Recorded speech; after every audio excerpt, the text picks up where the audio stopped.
चलो, तो पिछली क्लास में हम लोगों ने बेटा सारे जो भी फॉर्मूले थे आपके इक्वेशन ऑफ मोशन वो हम लोगों ने देखा था। और वो तीनों फॉर्मूले और उसके बाद फिर मैंने एक फॉर्मूला और बनाया था। वो सारी चीजें की थी। इसके बाद फिर उस पर बेस्ड कुछ हम लोग क्वेश्चंस करें। तो क्वेश्चन आपका ये है कि particle starts moving in straight line. A particle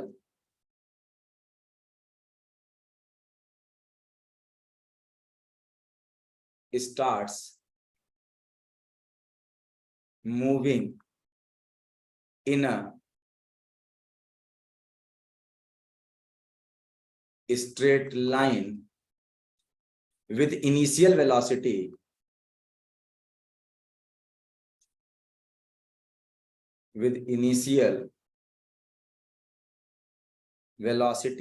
of 5 meter per second.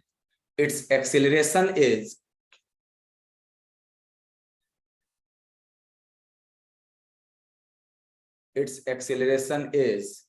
2 metre पर सेकेंड स्क्वायर। और ये क्वेश्चन आप ही को करना है, इसमें हम कुछ नहीं करेंगे। बस मैं हिंट कर दूंगा, find the position of the particle after 2 second. दूसरा है find the velocity of the particle after 2 second. और तीसरा है find the velocity of the particle when it is at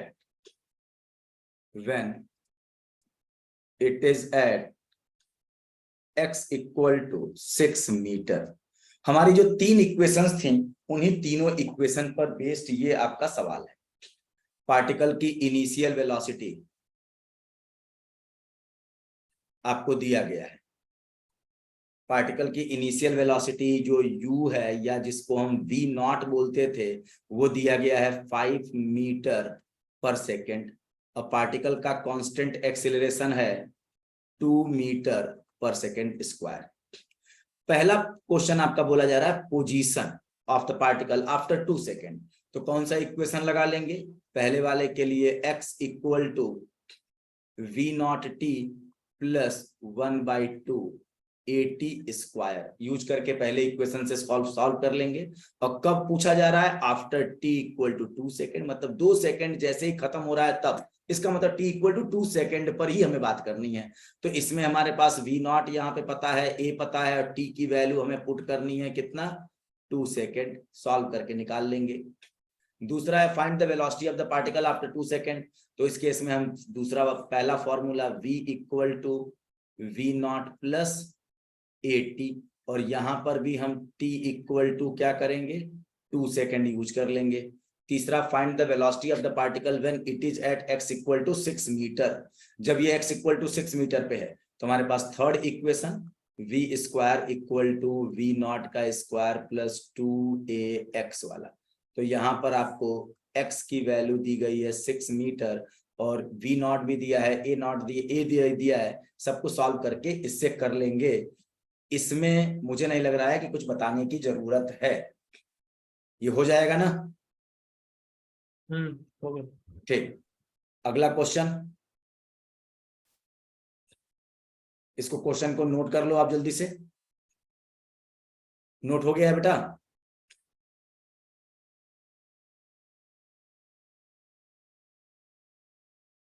आगे बढ़ें? ठीक है, चलो। अब फिर से एक सवाल ऐसे ही। A particle starts with,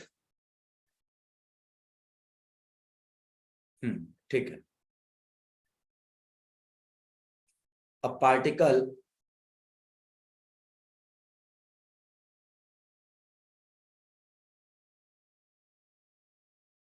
starts with a initial velocity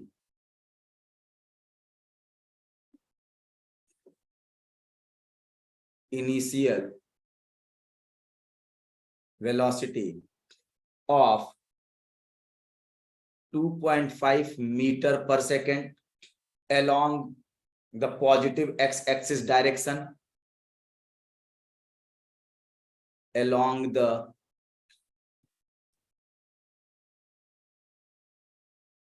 positive x-axis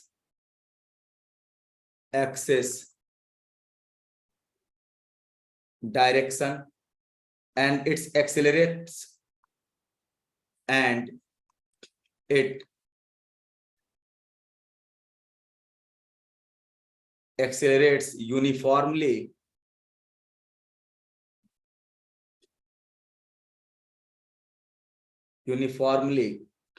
at the rate of 0.5 metre पर सेकेंड स्क्वायर। पहला आपका है, find the distance travelled by it in the first 2 second. Find the distance travelled by it in first 2 seconds. दूसरा, how much time does it take? Much time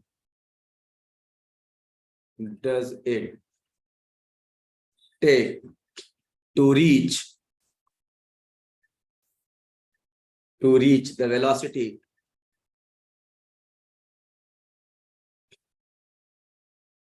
(7.5 metre पर second? दूसरा है question. और तीसरा है, how much distance will it cover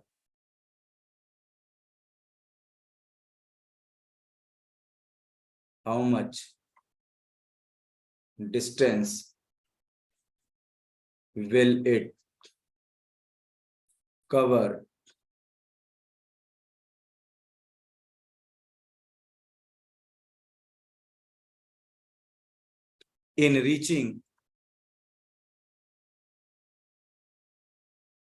the velocity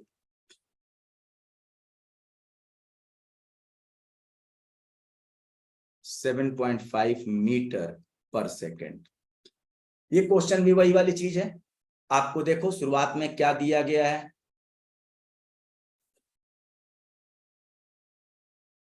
आपको initial velocity दी गई है, ये मतलब v नॉट या यही u है आपका, दिया गया है 2.5 मीटर पर सेकेंड, और इसका एक्सेलरेशन दिया गया है a 0.5 मीटर पर सेकेंड स्क्वायर। पहला पार्ट है find the distance travelled by it in the first 2 second. Distance travelled by it, तो हम x इक्वल टू फिर से वही v naught t plus half at square, इसमें t equal to 2 second put कर देंगे तो आ जाएगा। How much time does it take to reach the velocity of इतना? इनिशियल वेलोसिटी आपको मालूम है, फाइनल वेलोसिटी दिया गया है, तो आपके पास formula v equal to v not plus at, तो यहां से हमारा t इक्वल टू आ जाएगा v minus v not by a। हमको फाइनल वेलोसिटी दी गई है 7.5, इनिशियल वेलोसिटी है 2.5, डिवाइडेड बाई a की वैल्यू है 0.5। सॉल्व कर लेंगे तो ये 5 डिवाइड बाई 0.5 10 सेकेंड आ जाएगा। तीसरा, how much distance will it cover in reaching the velocity इतना? तो आप देखो फाइनल तीसरा equation v square equal to v naught square plus 2ax, distance कितना ट्रेवल करेगा? तो बेटा यहां से हमारा x इक्वल टू आ जाएगा v square minus v naught square upon 2a। ठीक है, इसको सॉल्व करके हम लोग x की वैल्यू निकाल लेंगे। और v जो है 7.5 का स्क्वायर माइनस 2.5 का स्क्वायर डिवाइडेड बाई 2 इंटू 0.5, 7.5, और ये हो जाएगा 56.5 25 माइनस 6.25 डिवाइडेड बाई ये 1 आ जाएगा, और यहां पर वैल्यू आ जाएगी 6.25 कैंसिल हो जाएगा 50 metre.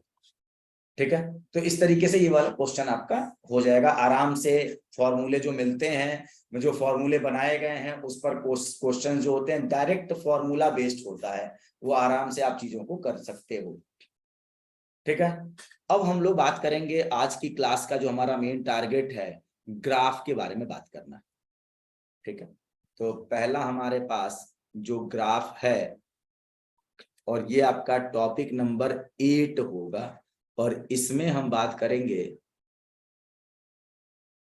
Analysis of graphs. Graph की एनालिसिस करेंगे, और सबसे पहला ग्राफ हम बात करेंगे ये डिस्प्लेसमेंट टाइम ग्राफ या पोजीशन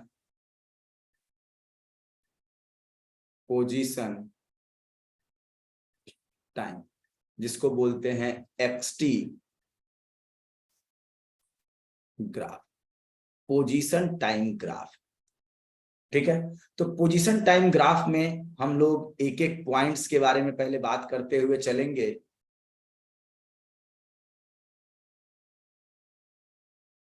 पोजीशन टाइम ग्राफ में सबसे पहली बात हम इसमें ये करेंगे, और इस बात को लिखिए, the tangent drawn at any point. पहली बात है the,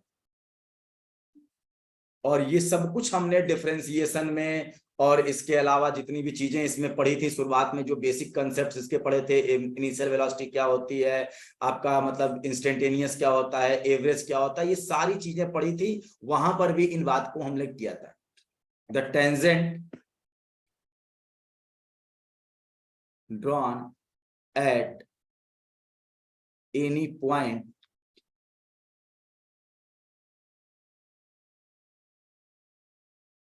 will have slope dx dt। याद करो, xt ग्राफ है, उस पर टेंजेंट ड्रॉ करोगे तो उसका स्लोप क्या होगा, dx dt। This is equal to, this is equal to instantaneous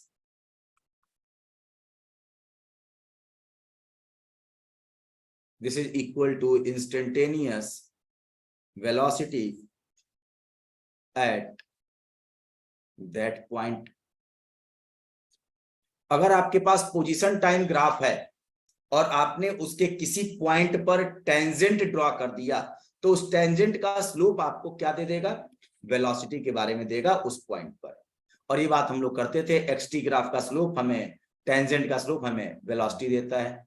दूसरी बात, इफ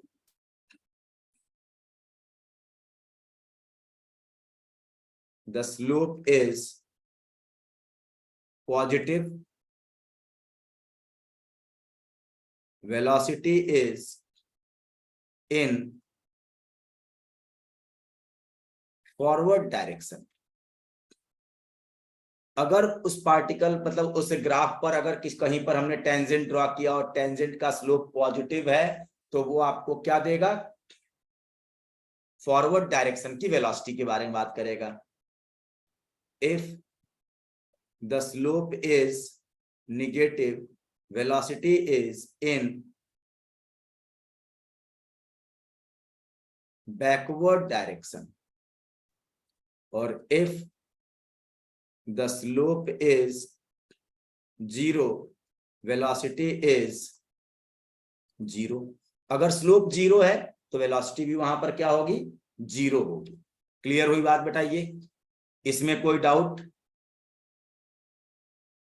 अगर आपका स्लोप पॉजिटिव है, इसका मतलब वेलोसिटी फॉरवर्ड डायरेक्शन में जा रहा है, जो हमारा पॉजिटिव डायरेक्शन था उधर ही पार्टिकल जा रहा है, उसकी डायरेक्शन उधर ही है वेलोसिटी की। अगर आपका स्लोप निगेटिव है तो उस केस में आपके पार्टिकल की वेलोसिटी अपोजिट डायरेक्शन में है, बैकवर्ड डायरेक्शन में, और अगर स्लोप ही 0 है, वेलोसिटी वहां पर 0 होगी। इसमें कोई डाउट?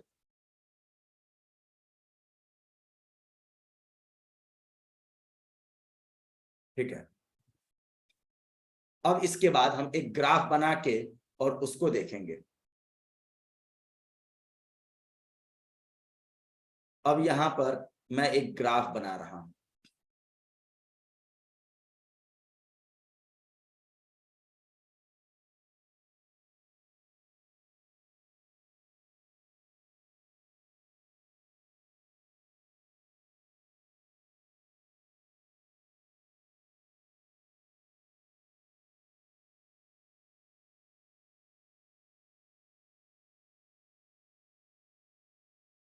ये हमारा टाइम एक्सिस है और ये हमारा पोजीशन एक्सिस है, और एक पार्टिकल ऐसे इस तरीके से पार्टिकल का ग्राफ बना हुआ है।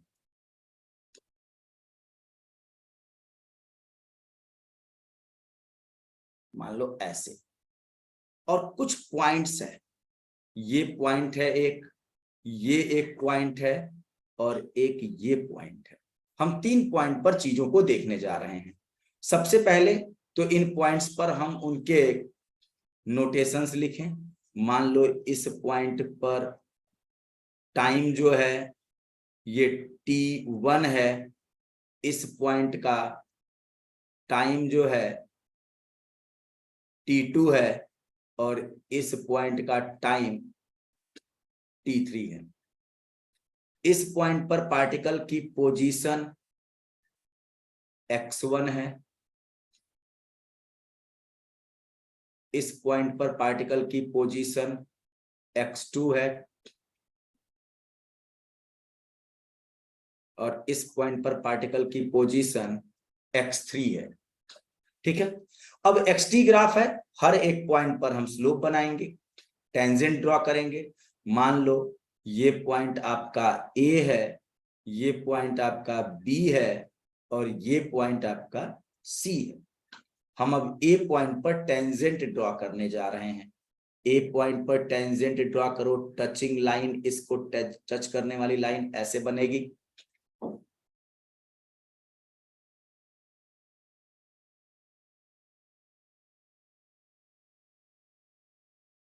ये टच करने वाली लाइन आपकी ऐसे बनेगी। ठीक है, थोड़ी सी लाइन टेढ़ी हो गई है, उसको समझ लेना कि वो टेंजेंट है, उस पर टच करने वाली लाइन है ये ऐसे है टेंजेंट। क्लियर हुई बात बेटा ये? और बी पॉइंट पर टच करने वाली लाइन ये है और सी पॉइंट पर टच करने वाली लाइन ये है टचिंग लाइन। और इन सारे टचिंग लाइंस का हमें स्लोप देखना है, तो उसके लिए हमें क्या करेंगे, जो इसका हॉरिजॉन्टल एक्सिस है हर जगह पर बना लेते हैं। हमने हर जगह हॉरिजॉन्टल एक्सिस बना लिया, यहां भी हमने हॉरिजॉन्टल एक्सिस बना लिया अपना। ठीक, इस हॉरिजॉन्टल एक्सिस से सबके एंगल की बात करें, ये ए पॉइंट का ये एंगल थीटा ए है और इसका एंगल थीटा बी जो एक्चुअल में 0 है। और ये वाला एंगल अगर हमने बोल दिया कि ये एंगल हमारा थीटा सी है, बेटा ये एंगल क्या बोला जाएगा, 180 डिग्री माइनस थीटा सी। हमने इस वाले को निगेटिव एक्स एक्सिस से एंगल थीटा सी बोल दिया, उसका बस रीजन अभी कुछ देर में आपको समझ में आ जाएगा। तो अगर हम पॉइंट ए पर देखते हैं, एट पॉइंट ए पॉइंट पर आप देखो एम ए मतलब स्लोप ऑफ टेंजेंट, और जिसको हम बोलेंगे टेन थीटा ए, और इसे हम बोलेंगे क्या, dx dt। हमने बोला ना कि xt ग्राफ पर कोई भी टेंजेंट ड्रॉ करोगे तो टेंजेंट का स्लोप dx dt देता है, वही उसकी वेलोसिटी होती है। और ये dx dt एट कब, t इक्वल टू t1 पर, और ये आपको क्या मिलेगा, va मिलेगा। और ये वैल्यू है कैसी, पॉजिटिव। क्यों, क्योंकि आपका थीटा ए की वैल्यू एक्यूट एंगल है 0 से 90 के बीच में, इसलिए यहां का जो टेन थीटा की वैल्यू आएगी पॉजिटिव आएगी। ठीक है, एट पॉइंट बी, इसको हम बोलेंगे एम बी, और M B equal to tan theta b और ये होगा dx dt at t equal to t2, क्योंकि b पॉइंट पर टाइम t2 है, और ये होगा vb और vb की वैल्यू आएगी 0। क्यों? क्योंकि वहां पर थीटा बी की वैल्यू ही 0 है, मतलब हॉरिजॉन्टल एक्सिस से उसका स्लोप का एंगल 0 है, तो मतलब एंगल उसका टेंजेंट का एंगल 0 है, तो उसका स्लोप क्या हो जाएगा 0 एट पॉइंट सी। और उस केस में अगर हम बात करें MC, तो ये हो जाएगा tan 180 डिग्री माइनस थीटा सी। अभी देखना, ये बात मैंने इसलिए लिखा क्योंकि अगर हम 180 डिग्री माइनस थीटा सी की बात कर रहे हैं तो वहां पर आपका, हाँ, बी पर क्यों 0 है उसका रीजन देखो कि बेटा ये जो हमारा एक्सिस है, ये वाला एक्सिस हॉरिजॉन्टल एक्सिस के साथ टेंजेंट जो रेड कलर का बना हुआ है, ये टेंजेंट जो रेड कलर का बनाया है मैंने बी पॉइंट पर, इसका हॉरिजॉन्टल एक्सिस के साथ एंगल 0 है। तो अगर आपका स्लोप ऑफ टेंजेंट 0 होगा तो स्लोप ऑफ टेंजेंट ही तो वेलोसिटी देता है। क्लियर हुई बात? Slope of tangent XT graph का ही तो वेलोसिटी होता है। अभी मैंने ये बात लिखी है आपका कि the tangent drawn at any point will have slope dx dt, this is equal to the instantaneous velocity at that point। अगर स्लोप ऑफ टेंजेंट 0 हो गया और जो slope of tangent and will have the slope इतना, अब यही आपका जो स्लोप है dx dt, वही स्लोप आपका tan थीटा भी तो होता है। अगर आपको एंगल पता है तो वही tan थीटा dx dt के बराबर भी होगा। ठीक है, चलो, तो ये हो गया। अब MC tan थीटा सी और 180 डिग्री माइनस थीटा सी मैंने लिखा। एक्चुअल में हमें एंगल पॉजिटिव एक्स एक्सिस से लिया जाना चाहिए। पॉजिटिव मतलब रेफरेंस एक्सिस से लेते हैं, ये वाला हमारा हॉरिजॉन्टल से, तो हमने इसी एंगल को, इसको थीटा सी बोल दिया तो इसे tan 180 degree minus theta C बोलेंगे।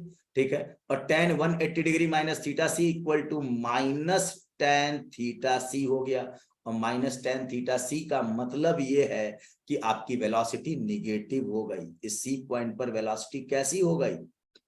निगेटिव हो गई। VC की वैल्यू जो आएगी निगेटिव आएगी, और निगेटिव आने का मतलब यह है कि पार्टिकल बैकवर्ड डायरेक्शन में चल रहा है। अब मैंने क्या किया, यहां पर एक लाइन ऐसे बना दी जहां पर हम पार्टिकल के बारे में बात करेंगे। ये आपका T1 है, ये आपका T2 है, ये आपका T3 वाला है। ठीक, अगर पार्टिकल यहां पे है या पार्टिकल यहां है या पार्टिकल यहां है, तो उस केस में क्या होगा? इसमें इसकी डायरेक्शन इधर होगी, वेलोसिटी की VA होगा, यहां पर VB की वैल्यू 0 होगी, और यहां पर पार्टिकल की वेलोसिटी इधर होगी VC। और आप खुद ग्राफ से समझो कि पहले पार्टिकल की पोजीशन बढ़ रही थी और इसके बाद एकाएक पार्टिकल की पोजीशन मैक्सिमम होकर रुक गई और फिर पोजीशन निगेटिव होने लगी। पोजीशन निगेटिव तभी होगी ना जब पार्टिकल बैकवर्ड डायरेक्शन में चल रहा होगा। अब पार्टिकल बैकवर्ड डायरेक्शन में चल रहा है, इसका मतलब उसकी वेलोसिटी निगेटिव है। पार्टिकल की पोजीशन अभी भी पॉजिटिव ही है, लेकिन वेलोसिटी क्या हो गई? निगेटिव। तो बहुत से लोगों के दिमाग में आता है कि अगर पोजीशन निगेटिव तो वेलोसिटी निगेटिव। नहीं बेटा, पार्टिकल मान लो ये स्ट्रेट लाइन पे ऐसे चल रहा है, ये ओरिजिन है, पार्टिकल कभी ऐसे चलना शुरू किया, चलते गया चलते गया चलते गया, तो इसकी पोजीशन तो पॉजिटिव ही है। पार्टिकल जब यहाँ है तो उसकी पोजीशन ये है, जब यहाँ है तो पोजीशन ये है, यहाँ है तो पोजीशन ये है। इतना जाने के बाद वापस मुड़ गया और मुड़ के फिर से मान लो ओरिजिन पे आ रहा है। तो जाते समय या आते समय अभी तो इसकी पोजीशन पॉजिटिव है ना, जब ये इस 0 को क्रॉस करके इधर जाएगा अब इसकी पोजीशन निगेटिव हो जाएगी। तो पहले इसकी वेलोसिटी इधर थी पॉजिटिव, अब वेलोसिटी इधर हो गई तो भी आपका निगेटिव हो गया, और अभी तक ये इधर जा रहा है तो निगेटिव ही भी है। तो ऐसा ना सोचना कि पोजीशन अगर निगेटिव है तो वेलोसिटी भी निगेटिव होगी, नहीं, पोजीशन पॉजिटिव होते हुए भी वेलोसिटी निगेटिव हो सकती है। ठीक है। अब पोजीशन निगेटिव हो के भी वेलोसिटी पॉजिटिव हो सकती है, जैसे पार्टिकल यहां आया और यहां से फिर इधर मुड़ गया, तो देखो वेलोसिटी तो पॉजिटिव हो गई इस डायरेक्शन में, लेकिन पोजीशन अभी भी क्या है, निगेटिव है। तो पार्टिकल की पोजीशन निगेटिव और वेलोसिटी पॉजिटिव पॉसिबल है। पार्टिकल का velocity negative and position positive, ये भी पॉसिबल है। ठीक है। अब पार्टिकल की पोजीशन जीरो और वेलोसिटी पॉजिटिव या निगेटिव दोनों पॉसिबल है। देखो पार्टिकल जीरो पे है तो क्या ये इधर नहीं जा रहा था क्या, तो यहाँ पे वेलोसिटी थी ना, और जीरो को क्रॉस करके इधर भी तो जा रहा है, तब भी तो वेलोसिटी है ना। तो जीरो पोजीशन पे पार्टिकल की वेलोसिटी पॉजिटिव निगेटिव कुछ भी हो सकती है। और पोजीशन आपका देखो इस एक्सिस पे दिख रहा है, इस वाले एक्सिस पे। अब बेटा और स्लोप, वेलोसिटी क्या होता है, उस कर्व का स्लोप। तो भाई मान लो ये कर्व अगर आगे ऐसे बढ़ गया तो क्या यहाँ पर स्लोप नहीं मिलेगा क्या, स्लोप तो यहाँ भी मिल रहा है ना। और देखो ये स्लोप आपका पॉजिटिव, ये थीटा मान लो ऐसे है, तो यहाँ पर इसका tan थीटा देखेंगे तो ये वैल्यू तो पॉजिटिव आएगी, लेकिन पोजीशन तो इसकी जीरो है। क्लियर हो गई बात? हाँ। ठीक है। अंकुर, सक्षम,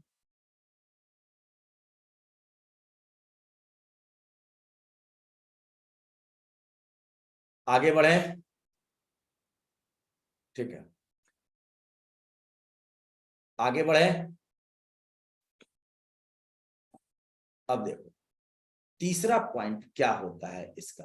तीसरा पॉइंट ये है कि वी ऑल्सो यूज द, तीसरी बात हम कर रहे हैं, we also use the position time graph, मतलब xt graph. We also use the position time graph for position time graph in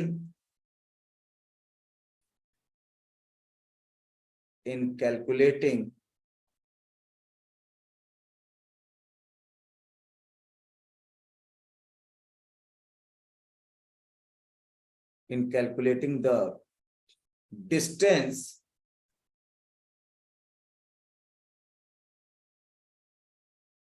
traveled by a particle, distance traveled by a particle। मतलब हम position time graph से, मतलब displacement तो निकाल ही सकते हैं, लेकिन हम पोजीशन टाइम ग्राफ से total distance travel by the particle भी बता सकते हैं। अब कैसे बताएंगे इसको देखो, मैं यहां पर इसका डायग्राम बना रहा हूं। मान लो ये हमारा पोजीशन को रिप्रेजेंट कर रहा है, ये टाइम को रिप्रेजेंट कर रहा है। पार्टिकल ऐसे चला, ऐसे आया और ऐसे मुड़ गया, इस तरह से। अब आप बताओ इस टाइम पर या इस पॉइंट पर इसका क्या है, पोजीशन ये है। मान लो इसको बोल दिया कि +10 मीटर, पार्टिकल कहां पे चला गया, +10 मीटर पे, +10 मीटर। इसके बाद पार्टिकल ऐसे चला +10 मीटर से फिर से जीरो हुआ, और इसके बाद ये पीछे गया ऐसे, मान लो -7 मीटर में। तो आप बताओ पार्टिकल एक्चुअल में, और ये जीरो टाइम से शुरू हुआ, इस t1 टाइम पर फिर से इसकी पोजीशन जीरो हो गई, और t2 टाइम तक आते आते इसने पोजीशन अपनी फिर जीरो कर ली। तो इसके मोशन को थोड़ा देखो कि क्या है इसका मोशन। एक्चुअल में पार्टिकल ओरिजिन से चला ऐसे, 10 मीटर गया, और फिर यहां से वापस रिटर्न हो गया, कितना, 10 मीटर रिटर्न हुआ, फिर यहां पर जीरो पे आया, फिर 7 मीटर पीछे गया, और 7 मीटर वापस आ गया, 7 गया और 7 आया, तो 7 मीटर गया और 7 मीटर फिर से आया। तो टोटल डिस्टेंस s क्या होगा, 10 + 7 + 7, तो कितना हो जाएगा, 34 मीटर। कितना आ जाएगा इसका, 34 मीटर। तो ये हम पोजीशन टाइम ग्राफ को देख के और क्योंकि पार्टिकल तो चूंकि एक्स एक्स मतलब एक स्ट्रेट लाइन पे चल रहा है ना, तो स्ट्रेट लाइन पे चलते हुए पार्टिकल का पोजीशन टाइम ग्राफ देख के हम उसका डिस्टेंस भी निकाल सकते हैं। अच्छा, अगर डिस्टेंस निकाल दिया तो बेटा हम तो एवरेज स्पीड भी निकाल सकते हैं। डिस्टेंस निकल गया तो आप बताओ एवरेज स्पीड क्या हो गया? टोटल चली गई दूरी बटे में टोटल समय। अब बेटा 0 से स्टार्ट हुआ और T2 टाइम तक ये जर्नी हुई, तो टोटल टाइम क्या हुआ? T2 minus 0। और S की वैल्यू कितनी है? 34 मीटर अपॉन T2। तो एवरेज स्पीड कितना हो जाएगा? 34 अपॉन T2 मीटर पर सेकेंड। T2 सेकेंड ऐसे लिख दो तो आपका क्या हो जाएगा? T2 की वैल्यू अगर बता दिया जाए, मान लो कि ये आपके पास यहां से चला और ये आपका 7 सेकेंड है और फिर ये आपका 10 सेकेंड है, मान लो बोल दिया गया, तो टोटल टाइम कितना लगा? 10 सेकेंड। तो एवरेज स्पीड कितना आ जाएगा आपका? 34 मीटर अपॉन 10 सेकेंड। तो आप बता दो 3.4 मीटर पर सेकेंड इसकी एवरेज स्पीड हो गई। ठीक है, तो हम लोग पोजीशन टाइम ग्राफ को यूज करके टोटल डिस्टेंस और इसकी एवरेज स्पीड दोनों बता सकते हैं। ठीक है, कोई दिक्कत इसमें?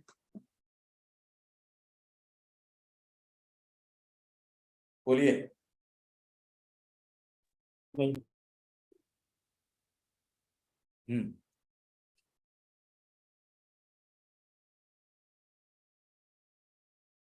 ठीक। अब इसके बाद आगे एक पॉइंट और हम लोग इसमें डिस्कस करेंगे। चौथा पॉइंट ये है,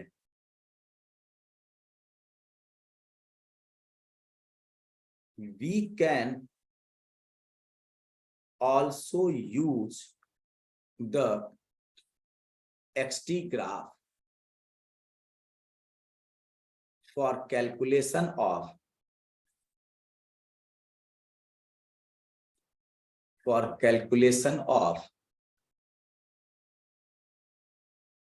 एवरेज वेलोसिटी। हम पोजीशन टाइम ग्राफ से एवरेज वेलोसिटी भी बता सकते हैं। जैसे मान लो ये आपके पास टाइम एक्सिस है, ये आपका पोजीशन है और ग्राफ आपका ऐसे चल रहा है। ठीक, आपसे कहा जा रहा है कि T1 टाइम से लेके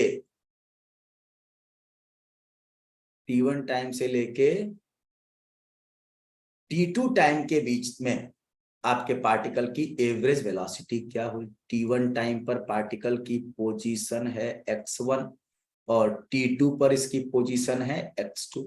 थोड़ा हम इसको बड़ा कर दें।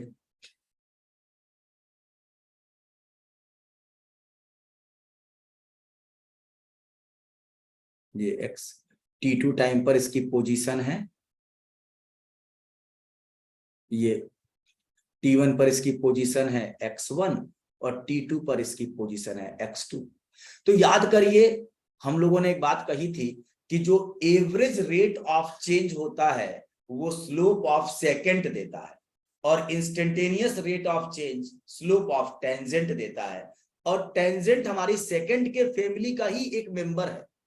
अगर हम सेकंड को धीरे धीरे धीरे धीरे बाहर निकालते जाएं और टचिंग करने वाली लाइन बना दे तो वही टेंजेंट हो जाता है। तो पहले हम इसका एक वो बनाए, इन दोनों पॉइंट से जाने वाला एक सेकंड बना दें। ठीक है, तो इस सेकंड का जो स्लोप होगा वही आपको क्या देगा? Average velocity. तो आप बता दो ये क्या होगा? डेल्टा एक्स, और ये कुछ और नहीं है x2 माइनस x1 है। और ये क्या होगा? डेल्टा टी, कुछ और नहीं है T2 माइनस T1 है। और बेटा ये एंगल आपका थीटा एस है सेकंड का। तो आप बता दो कि tan थीटा एस ही क्या बोला जाएगा? स्लोप ऑफ सेकेंड, और इसी को हम बोलते हैं slope of second tan theta S. अगर ग्राफ से देखा जाए तो delta x by delta T है, और delta x by delta T कुछ और नहीं है, वी एवरेज था। ठीक है, तो स्लोप ऑफ सेकेंड अगर आप निकाल दो तो आपको क्या मिल जाएगा, एवरेज वेलोसिटी मिल जाएगी। तो हम लोग पोजीशन टाइम ग्राफ का किसी पॉइंट पर टेंजेंट ड्रॉ कर दें तो उस टेंजेंट का स्लोप हमें इंस्टेंटेनियस वेलोसिटी उस पॉइंट का दे देता है। हम लोग पोजीशन टाइम ग्राफ को यूज करके हम लोग total distance travelled by the particle ये भी निकाल सकते हैं, और साथ ही में हम उसकी एवरेज स्पीड भी निकाल सकते हैं। तीसरी चीज कि पोजीशन टाइम ग्राफ को यूज करके हम एवरेज वेलोसिटी का भी कैलकुलेशन कर सकते हैं। समझ में आ गई बात बेटा? ये बोलिए। यस। सक्षम? ठीक। अब इसके बाद हमको काम करना है, अगला हमारा है, और ये टॉपिक नंबर शायद था 8.1।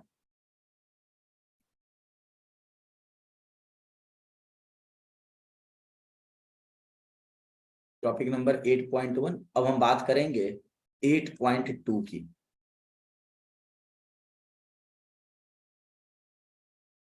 8.2, और ये आपका 8.2 है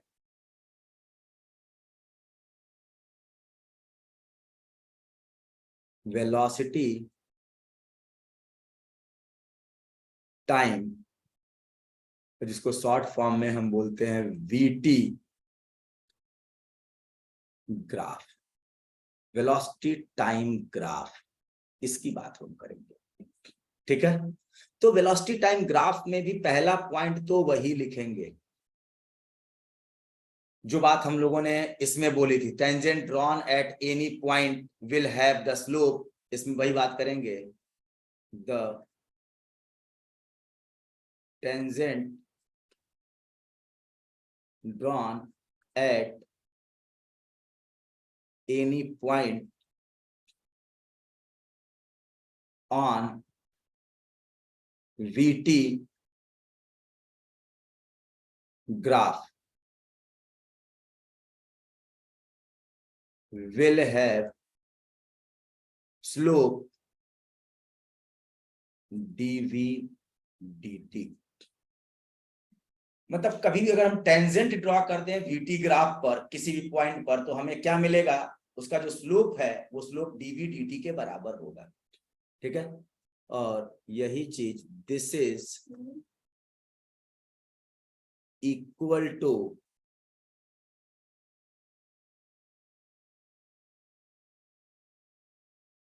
instantaneous acceleration at that point. उस पॉइंट पर हमें क्या देगा, इंस्टेंटेनियस एक्सेलरेशन, और इंस्टेंटेनियस एक्सेलरेशन को जनरली हम लोग एक्सेलरेशन भी बोलते हैं। तो वो आपको dV dt कुछ और नहीं देगा, उस पॉइंट पर उसका एक्सेलरेशन देगा। दूसरी चीज कि if slope is positive,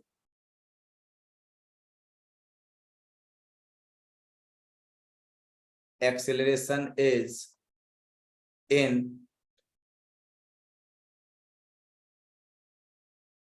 forward direction, acceleration is in forward direction। ठीक है, if slope is negative, acceleration is in backward direction। if slope is 0, acceleration is 0। अगर स्लोप 0 है तो हमारा एक्सेलरेशन भी क्या होगा, 0 होगा। जैसे उसमें बात किया वैसे यहां पर भी सेम बात करेंगे। फिर हम लोग एक ग्राफ बनाएंगे, और ये ग्राफ फिर से आपका वही होगा, एक एक्सिस पर वेलोसिटी और दूसरे एक्सिस पर टाइम, वेलोसिटी टाइम ग्राफ।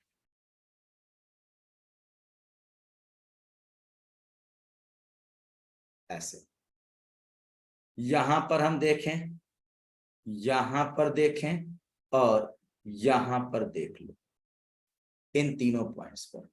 जैसे हम बात कर लें, यहां पर ए पॉइंट है अपना, ये बी पॉइंट है और ये हमारा सी पॉइंट है। पहले ए बी सी पर हम टाइम और उसकी वेलोसिटी के बारे में नोटेशन क्रिएट कर लें। ए पॉइंट का टाइम है t1 और इसकी वेलोसिटी है v1। बी पॉइंट पर टाइम है t2 और उसकी वेलोसिटी है v2। सी पॉइंट का टाइम है t3 और उसकी वेलोसिटी है v3। सबसे पहले ए बी सी पॉइंट पर हम टेंजेंट ड्रॉ करें। ए बी और सी पॉइंट पे टेंजेंट देखो, इस पर टेंजेंट ये टचिंग लाइन बन रही है,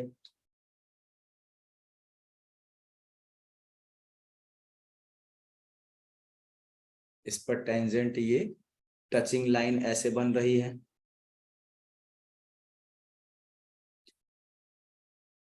ये ऐसे टचिंग लाइन बन रही है इस पर टेंजेंट, ठीक। अब ये अगर टचिंग लाइन है तो इसके लिए हम लोग अपना एक रेफरेंस बना लें, हॉरिजॉन्टल लाइन। इस पॉइंट पर इसका एंगल है थीटा ए। इस पर अगर हम टेंजेंट बनाएं, सेम वही पुरानी वाली कहानी है। तो ये रेफरेंस लाइन से आपको इसको देखो, तो एंगल है थीटा बी इक्वल टू 0 और इस पर हम टेंजेंट बनाएं ऐसे टचिंग लाइन। तो अगर हम इसकी बात करें तो ये एंगल हमने 180 डिग्री माइनस थीटा सी बोल दिया और इसको हमने थीटा सी बोल दिया। तो ए बी सी तीनों पॉइंट पर हमने टेंजेंट ड्रॉ कर लिया। अब टेंजेंट ड्रॉ करके हम तीनों की कहानी को एक बार लिख लें। एट पॉइंट ए पॉइंट का स्लोप क्या होगा, एम ए, और ये होगा tan थीटा ए, जिसको हम बोलेंगे dv dt, और at t equal to t1, और इसे हम बोलेंगे A, acceleration at point A, और ये वैल्यू आपकी कैसी होगी, पॉजिटिव होगी, ठीक है। एट पॉइंट बी, और ये होगा एम बी, इसको बोलेंगे tan थीटा बी, और ये होगा dv dt at t equal to t2, और इसे हम लिखेंगे ए बी, और ये तो आपका 0 हो जाएगा। क्यों? क्योंकि थीटा बी की वैल्यू ही क्या है, 0 है। और एट पॉइंट सी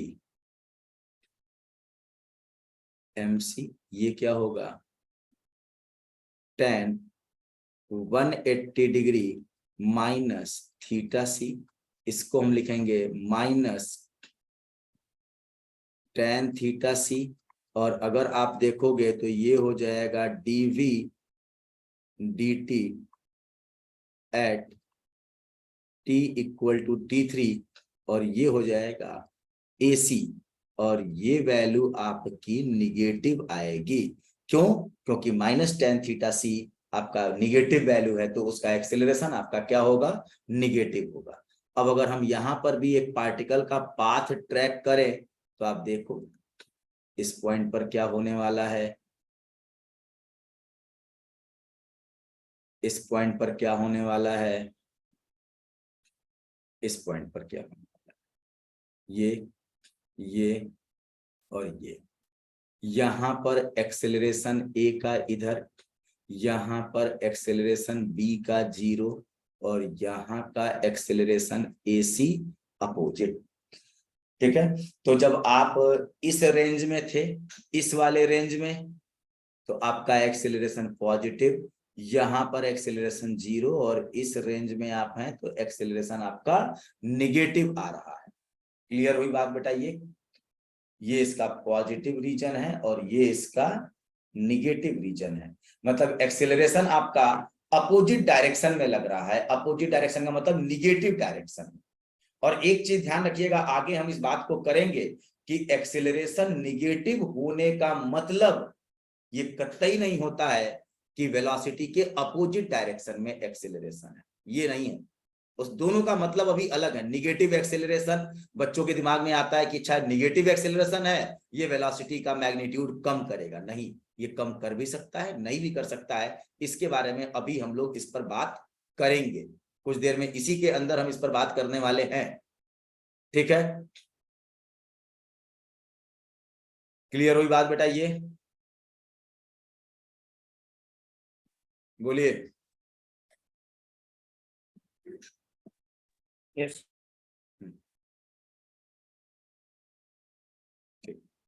अब देखो, इसके बाद हम लोग अब आगे बात करने जा रहे हैं इसमें तीसरा point.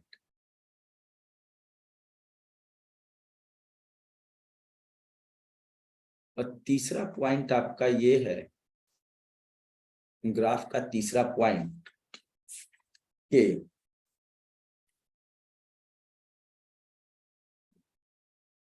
we also use the displacement time graph. We also use the, मतलब वही डिस्प्लेसमेंट नहीं, velocity time graph. We also use the velocity time graph, velocity time graph for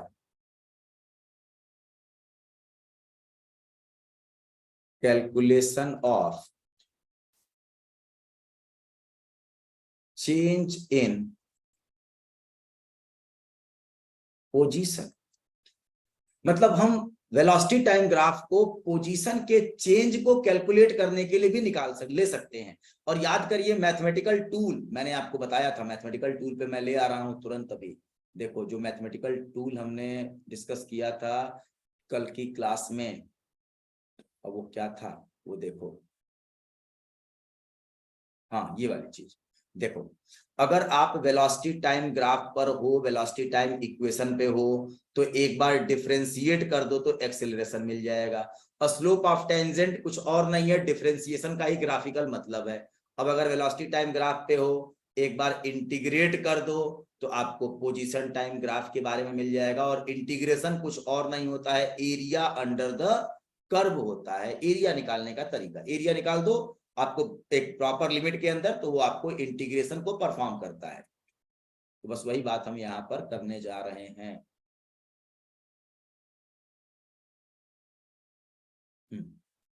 ठीक है, तो we also use the velocity time graph for calculation of change in position. ठीक है, अब यहां पर the area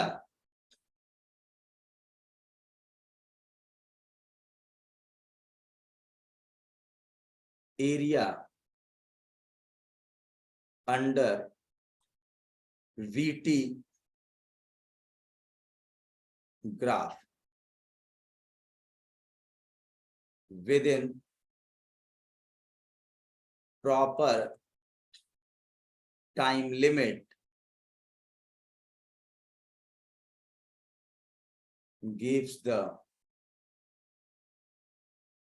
change in position. ठीक है, अब अगर मान लो कि VT ग्राफ टाइम एक्सिस के ऊपर है तो उसका एरिया पॉजिटिव होगा। यहां पर इस बात को लिख लो, if VT graph is above the time axis, its area is positive. If VT graph is below the time axis, its area is negative. बस अब हम लोग यहां पर एक ग्राफ बना के इस बात को समझ लेंगे। ये आपका वेलोसिटी है और ये टाइम ग्राफ है। अब पार्टिकल का वेलोसिटी टाइम ग्राफ इस तरीके से चल रहा है। ये जीरो टाइम, यहाँ पर टाइम t1 हो रहा है और यहाँ का टाइम t2 है। तो अब देखो वेलोसिटी टाइम ग्राफ, अगर आपको देखा जाए कि change in position in 0 to, अब देखो मैं बोलूं change in position in time interval 0 to t2, change in position in time interval 0 to t2, और ये मान लो बोल दिया x2 minus x1, तो ये बराबर होगा area under the VT curve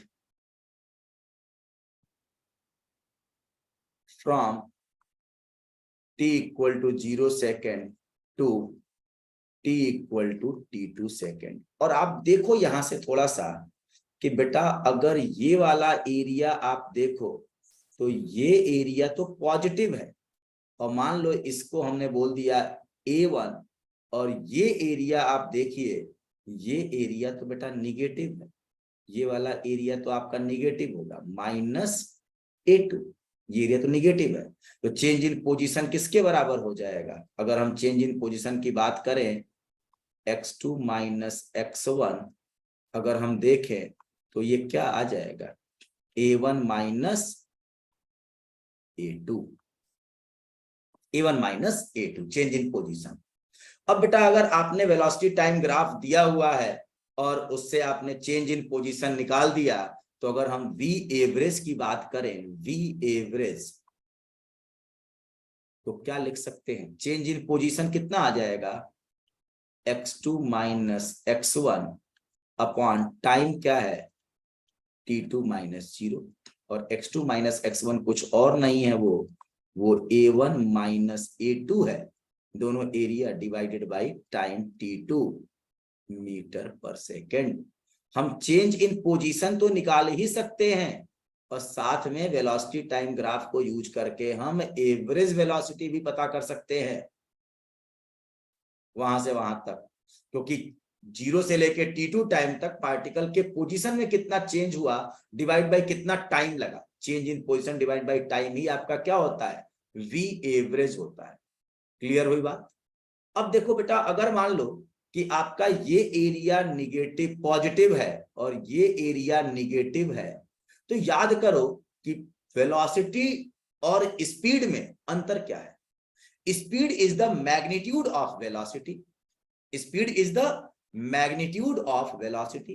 तो अगर हम यहां पर इसका स्पीड टाइम ग्राफ बनाएं, तो स्पीड टाइम ग्राफ ये आपका mod of velocity is the speed, यही हमारा क्या होता है? स्पीड है। तो अगर हम स्पीड टाइम ग्राफ बनाएं तो ये वाला तो आपको पॉजिटिव तो जाएगा ही जाएगा, और निगेटिव जो वेलोसिटी है वो भी क्या हो जाएगी? पॉजिटिव।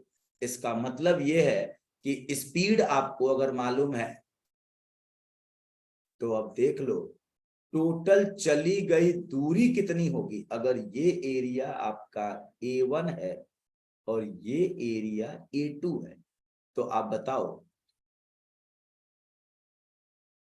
एवरेज स्पीड, और ये आपका 0 से T1 और ये T2, एवरेज स्पीड, टोटल चली गई दूरी A1 plus A2, divided by time क्या होगा, t2 मीटर पर सेकेंड। तो अगर आप इस एरिया का मैग्नीट्यूड ले लो, क्योंकि डिस्प्लेसमेंट आपका हो रहा है, जैसे मान लो कि आप एक्चुअल में पहले इतना चले पॉजिटिव में, उसके बाद फिर कुछ निगेटिव में आ गए, तो आप जैसे मैं ऐसे बोलूं, इसका ग्राफ अगर एक रास्ते पे बनाया जाए तो पार्टिकल पहले ओरिजिन से इतना चला, इसके बाद इतना वापस आ गया और यहां पे रुक गया, तो पोजीशन का चेंज तो ये आया ना, ये आपका x2 माइनस x1 है, लेकिन टोटल चली गई दूरी तो बेटा ये पूरी है ना। तो जो एरिया आपको निगेटिव मिल रहा है, इसका मतलब आप बैकवर्ड में आ रहे हो, और एरिया पॉजिटिव मिल रहा है मतलब आप फॉरवर्ड में जा रहे हो। और बेटा आपका जो डिस्प्लेसमेंट होता है वो चेंज इन पोजीशन होता है, यहां पर इनिशियल में थे, फाइनल यहां पहुंचे, तो ये आपका डेल्टा एक्स है, जिसको हम बोल रहे हैं x2 माइनस x1। लेकिन टोटल चली गई दूरी वो ये से लेके यहां तक की पूरी दूरी होगी, ये वाली दूरी, तो वो क्या हो जाएगा a1 प्लस a2। तो हम इस वाले ग्राफ से क्या क्या निकाल सकते हैं, चेंज इन पोजीशन भी बता सकते हैं, उसके बाद हम टोटल डिस्टेंस भी बता सकते हैं। और टोटल डिस्टेंस आपका क्या होगा, टोटल डिस्टेंस यहां से अगर बात करें तो टोटल डिस्टेंस या टोटल पाथ लेंथ क्या होगा, a1 plus a2, total distance हो गया। तो average speed total distance divide by total time, तो हम लोग यहां पर देखो एवरेज स्पीड भी बता दिए, हम लोगों ने यहां पर एवरेज वेलोसिटी भी बता दिया। ठीक है, कोई दिक्कत बेटा इसमें? नहीं। अंकुर सक्षम?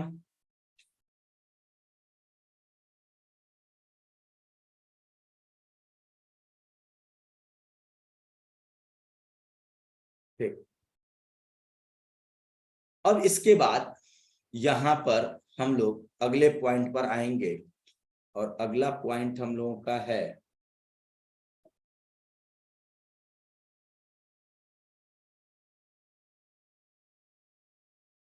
और ये आपका पॉइंट नंबर 4 है,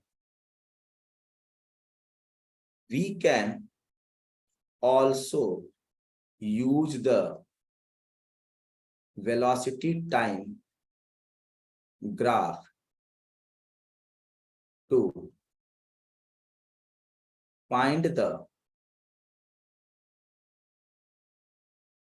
एवरेज एक्सीलरेशन।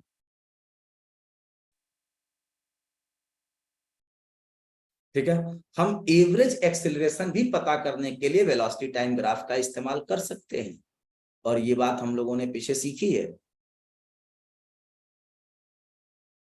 जैसे t है, ये v है, और पार्टिकल ऐसे इस तरह से चला, और देखो t1 टाइम पर इसकी वेलोसिटी है v1, और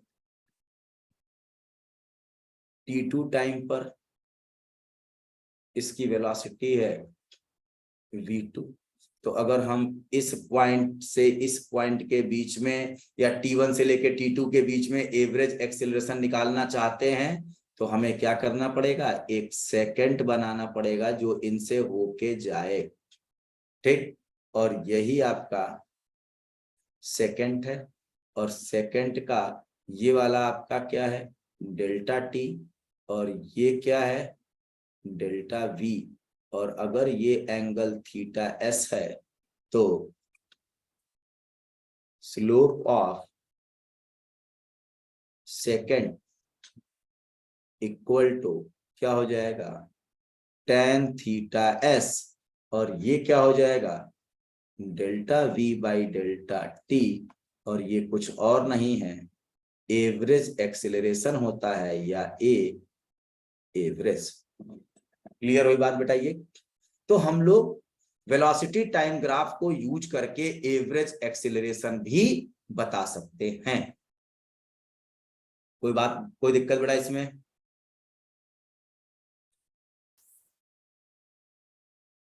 बोलो। नहीं। अब देखिए, अब इसी में हमको एक काम और करना है, एक बात और करनी है, और वो ये है,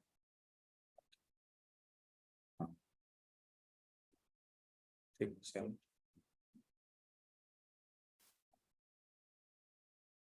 अब हमें एक चीज और सीखनी है, वो है negative acceleration.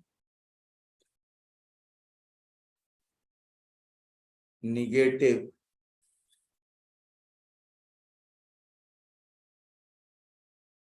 Acceleration and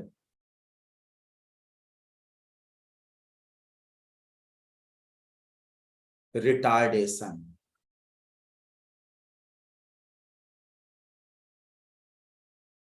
negative acceleration and retardation.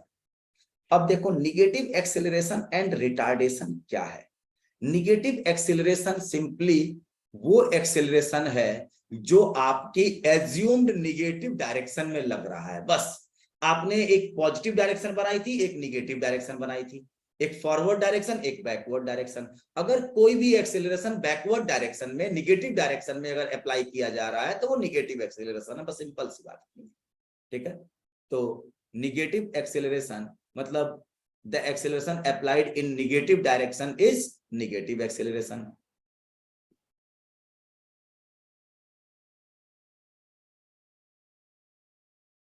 The acceleration applied in negative direction is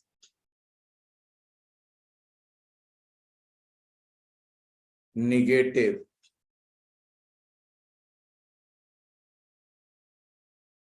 acceleration. The acceleration applied in negative direction is negative acceleration. बस जो निगेटिव डायरेक्शन में एक्सेलरेशन अप्लाई किया जा रहा है वही आपका क्या है, निगेटिव एक्सेलरेशन है, ठीक है। और रिटार्डेशन क्या है, द एक्सेलरेशन, कोई भी acceleration, the acceleration which is opposite to velocity is known as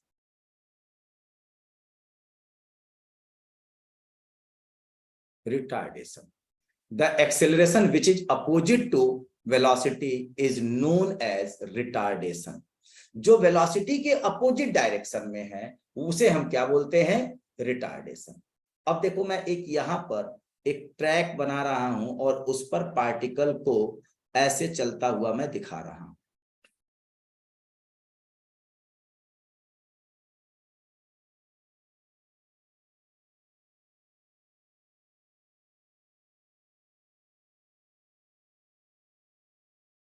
ठीक,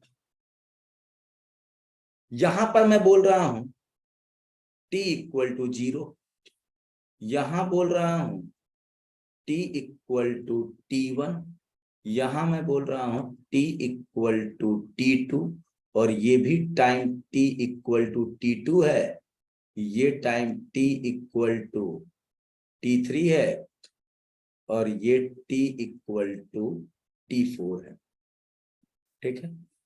अब एक पार्टिकल t इक्वल टू 0 पर v इक्वल टू 0 से शुरू हुआ कुछ देर बाद, और इसमें कुछ एक्सेलरेशन की मैं डायरेक्शन बना दे रहा हूं, यहां से लेके यहां तक इसका एक्सेलरेशन इधर है जो पॉजिटिव है, और इस पूरे रीजन में इसका एक्सेलरेशन ऐसा है जो निगेटिव है, इधर भी एक्सेलरेशन ऐसा ही है जो निगेटिव है, और इधर एक्सेलरेशन ऐसा है जो पॉजिटिव है, ठीक। v इक्वल टू 0, पार्टिकल की स्पीड को बढ़ाना शुरू किया क्योंकि वेलोसिटी और एक्सेलरेशन एक ही डायरेक्शन में है, तो इसकी वेलोसिटी बढ़ के कुछ v हुई, और यहां तक वो एक्सेलरेशन लगा तो ये वैल्यू v मैक्स हो गई। लेकिन कुछ देर के बाद जैसे ही आगे बढ़ा तो यहां से अपोजिट डायरेक्शन में एक्सेलरेशन लगने लगा, तो पार्टिकल की वेलोसिटी कम हुई, कम होके यहां पर इसकी वेलोसिटी 0 हो गई। लेकिन एक्सेलरेशन अपोजिट डायरेक्शन में था, पार्टिकल यहां जाके रुका, अब एक्सेलरेशन की डायरेक्शन में चलना शुरू हुआ, पार्टिकल यहां पर इस डायरेक्शन में कन्वर्ट हो गया, 0 हुआ, पहले इधर वेलोसिटी डायरेक्शन थी, अब इधर डायरेक्शन हो गई, ठीक है। तो इसकी वैल्यू अभी भी v की इक्वल टू 0 है। कुछ बीच में ऐसे देखो इसकी वेलोसिटी बढ़ के v हुई, और फिर जब यहाँ पे आया तो ये इसकी वेलोसिटी v मैक्स हो गई इस डायरेक्शन में। अब देखो जैसे इधर जा रहा था एक्सेलरेशन अपोजिट डायरेक्शन में, तो यहाँ पर इसकी वैल्यू इसी डायरेक्शन में पहले कुछ कम होगी, और यहाँ पे आके इसकी वैल्यू v इक्वल टू 0 हो जाएगी। क्या ये पूरा पाथ समझ में आ रहा है? बोलिए। Yes. ठीक है, सक्षम? सर वहां पे भी मिनिमम होगा ना? कहाँ पे? सेकेंड लाइन में जो बी यहाँ पर, ये वी यहाँ पर। यस क्यों बेटा, आप बताओ। जब आपकी डायरेक्शन बदल गई, क्योंकि यहां पर वेलोसिटी 0 हुआ और एक्सेलरेशन इधर था, अगर 0 वेलोसिटी से किसी पार्टिकल को छोड़ो तो जिस डायरेक्शन में एक्सेलरेशन है पार्टिकल उधर ही चलना शुरू हो जाएगा। बात समझ में आई? अगर मान लो हम लोग किसी पार्टिकल को लेके और कुछ इनिशियल वेलोसिटी दिए बिना छोड़ दें, तो अर्थ का एक्सेलरेशन किधर है? नीचे, तो पार्टिकल डायरेक्शन एक्सेलरेशन की डायरेक्शन में जाना शुरू हो जाता है। लेकिन अगर हमने शुरुआत में कुछ वेलोसिटी दे दिया तो कुछ दूर ऊपर जाता है, वेलोसिटी 0 होती है। जैसे ही वेलोसिटी 0 हुई उसके बाद वो तो एक्सेलरेशन की डायरेक्शन में ही चलना शुरू होता है ना। तो देखो यहां पर एक्सेलरेशन क्या था, इस पॉइंट पर, इस समय पर एक्सेलरेशन आपका क्या है? पूरा इस रीजन में, यहां से लेके यहां तक के रीजन में एक्सेलरेशन की डायरेक्शन ये है, और पार्टिकल की वेलोसिटी मैक्सिमम है, तो ये जाएगा उधर ही, लेकिन एक्सेलरेशन उसकी अपोजिट डायरेक्शन में लग रहा है, तो उसकी वेलोसिटी को कम करता जाएगा, कम करता जाएगा, कम करके 0 कर दिया। जब यहाँ 0 है तो अभी भी तो ये इसी रीजन में है ना, निगेटिव अपोजिट एक्सेलरेशन वाले में ना, तो वेलोसिटी 0। तब ये पार्टिकल क्या करेगा? अब जैसे ऊपर जाता है पार्टिकल कुछ मैक्सिमम ऊंचाई पर जाने के बाद, तो फिर नीचे आने लगता है। क्यों? जब मैक्सिमम हाइट पर पहुंचता है तो उसकी वेलोसिटी 0 होती है। तो यहाँ पर 0 हुआ, और 0 होने के बाद इसने अपनी डायरेक्शन चेंज किया। जब तक पार्टिकल की वेलोसिटी 0 नहीं होगी तब तक पार्टिकल अपनी डायरेक्शन को चेंज नहीं कर सकता है। आप बताओ, जब कभी टर्न करना होता है मोड़ पे, तो आप बिना रुके हुए टर्न करते हो क्या? स्ट्रेट लाइन में अगर टर्न करना है तो आप ऐसे जा रहे हो और फिर वापस इधर आना है, तो इस पॉइंट पे आपको रुक के अपने आप को टर्न करना पड़ेगा। चलते हुए टर्न कभी नहीं कर सकते हो, मोशन में टर्न नहीं कर सकते हो। बात समझ में आ गई? तो ये तो हम लोगों के पास देखो, ये वाला रीजन जो हमारा है, इस रीजन को देखिए, ये रीजन जो मेरा है, ये रीजन पूरा का पूरा, ये वाला रीजन जो मैं यहां बनाया हूं,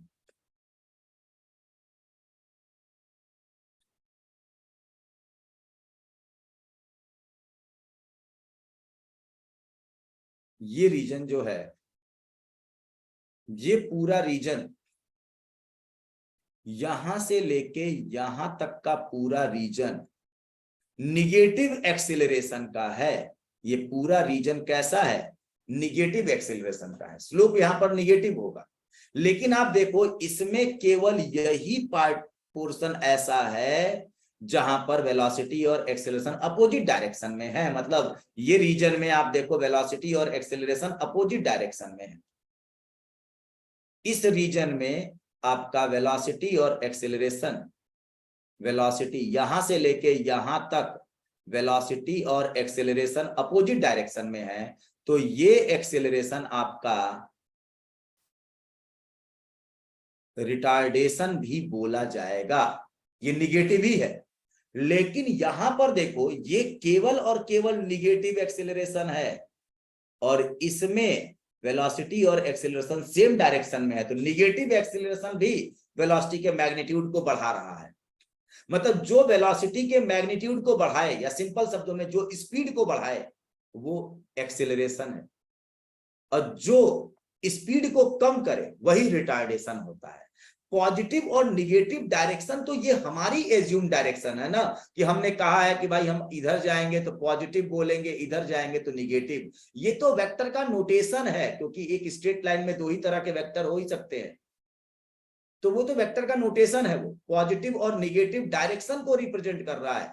पॉजिटिव और निगेटिव मैग्नीट्यूड के मतलब उसके मतलब एक तरीके से इंटेंसिटी को रिप्रेजेंट नहीं कर रहा है। जैसे निगेटिव के बाद वाले, जीरो के बाद वाली वैल्यू जो पीछे होती है वो निगेटिव होती है तो छोटी होती है। ये छोटे बड़े का सवाल नहीं है। निगेटिव का मतलब केवल और केवल डायरेक्शन अपोजिट, पॉजिटिव का मतलब केवल और केवल डायरेक्शन पॉजिटिव। अब देखो ये वाला निगेटिव एक्सेलरेशन है, लेकिन ये काम एक्सेलरेशन की तरह कर रहा है, वेलोसिटी के मैग्नीट्यूड को बढ़ा रहा है, बढ़ा के मैक्सिमम किया। ये एक्सेलरेशन यहां से लेके यहां तक का एक्सेलरेशन पॉजिटिव एक्सेलरेशन है, लेकिन हमारे वेलोसिटी के मैग्नीट्यूड को घटा रहा है। तो ये पॉजिटिव एक्सेलरेशन किसकी तरह बिहेव कर रहा है? रिटार्डेशन की तरह बिहेव कर रहा है। ये भले ही पॉजिटिव एक्सेलरेशन है लेकिन रिटार्डेशन। तो ऐसा एक्सेलरेशन जो वेलोसिटी के अपोजिट डायरेक्शन में लगा हो वो रिटार्डेशन होता है। अब बेटा अगर हम इसके ग्राफ को थोड़ा सा, इस मोशन को हम और अच्छे से बना दे यहाँ पे, तो आप देखो यहाँ पर एक और अच्छे तरीके से इस बात को मैं ग्राफिकली रिप्रेजेंट कर रहा हूं। ये हमारा ग्राफ है वेलोसिटी का, ये टाइम का, और हम इसको ऐसे दिखा रहे हैं। वेलोसिटी हमारी निगेटिव भी हो रही है, वेलोसिटी हमारी जीरो भी हो रही है। अब देखो यहाँ पर वेलोसिटी बढ़ रही है तो इस पर स्लोप पॉजिटिव है, तो यहाँ पर आपकी वेलोसिटी भी पॉजिटिव है यहाँ पर, और इस पॉइंट पर, इस पॉइंट पर और इस पॉइंट पर। मैं इन चारों पॉइंट्स पर आपको दिखा रहा हूं और मैं यहां लिख रहा हूं V पॉजिटिव, A पॉजिटिव, यहां पर V पॉजिटिव लेकिन A निगेटिव है, क्योंकि A की डायरेक्शन अपोजिट होगी। यहां पर स्लोप बनाओगे तो 90 से बड़ा एंगल बनेगा।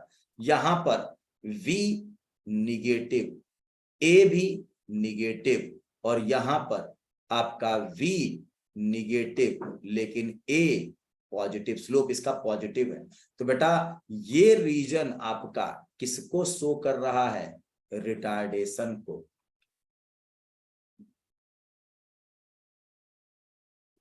और यहां पर देखो ये रीजन किसको शो कर रहा है?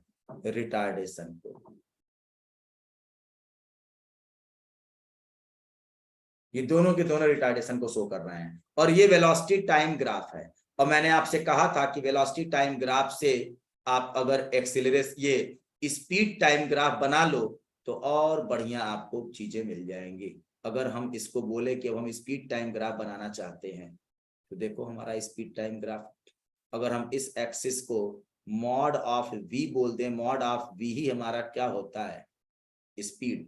तो स्पीड टाइम ग्राफ क्या होता है? जो वेलोसिटी आपका निगेटिव गया था ना, उस निगेटिव को पॉजिटिव कर दो, बस केवल ऐसे बना दो। ये निगेटिव वाले को हमने पॉजिटिव कर दिया, पॉजिटिव वाला तो ऐसे ही है। तो आप बताओ यहां पर आपका ये स्पीड बढ़ रहा है, स्पीड घटना कब शुरू किया? यहां से यहां पे इस रीजन में स्पीड घट रहा है, तो यहां पर रिटार्डेशन हो रहा है। फिर इस रीजन में स्पीड बढ़ रहा है, यहां से फिर घट रहा है, तो ये रीजन आपका रिटार्डेशन का है। ये रीजन और ये रीजन आपका रिटार्डेशन का है, और ये रीजन आपका एक्सेलरेशन का है, ये रिटार्डेशन का है, ये एक्सेलरेशन का है, ये रिटार्डेशन का रीजन। ठीक है, जहां पर स्पीड बढ़ रही है एक्सेलरेट हो रहा है बॉडी, जहां पर स्पीड कम हो रही है वहां पर रिटार्डेट हो रही है बॉडी। क्लियर हुई बात? तो बहुत से बच्चों के दिमाग में ये होता है कि निगेटिव एक्सेलरेशन ही रिटार्डेशन होता है। नहीं, निगेटिव एक्सेलरेशन एक अलग चीज है, रिटार्डेशन एक अलग चीज है। क्लियर हुई बात बेटा? ये और वेलोसिटी टाइम ग्राफ से स्पीड टाइम ग्राफ बनाना भी हम लोग सीखे।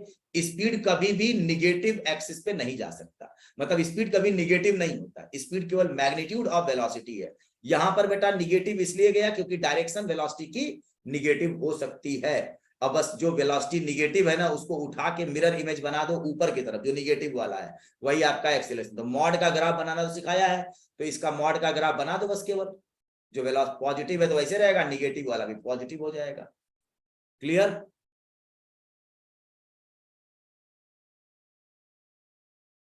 सक्षम? कोई दिक्कत इसमें?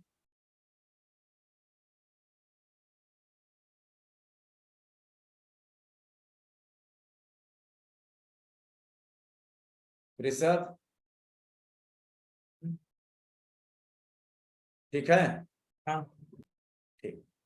तो चलो आज की क्लास हम लोग अब यहीं पे रोकेंगे और अगली क्लास में हम लोग एक्सीलरेशन टाइम ग्राफ के बारे में बात करेंगे और कुछ डिफरेंट डिफरेंट टाइप के और भी ग्राफ होते हैं स्पेशल तरह के, उसकी बात करेंगे और कौन कौन से ग्राफ पॉसिबल नहीं हो सकते हैं नेचर में, उन ग्राफ के बारे में बात करेंगे।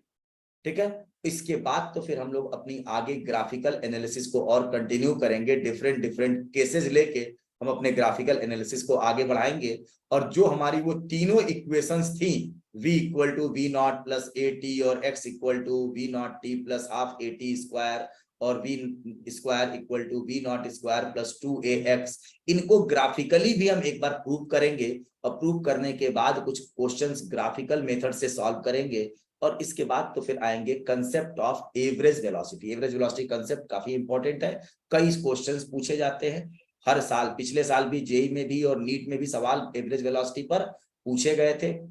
ठीक, और उसके बाद तो फिर हम लोग बात करेंगे मोशन अंडर ग्रेविटी और रिलेटिव मोशन की। ठीक है, क्लास हम ऑफ कर रहे हैं।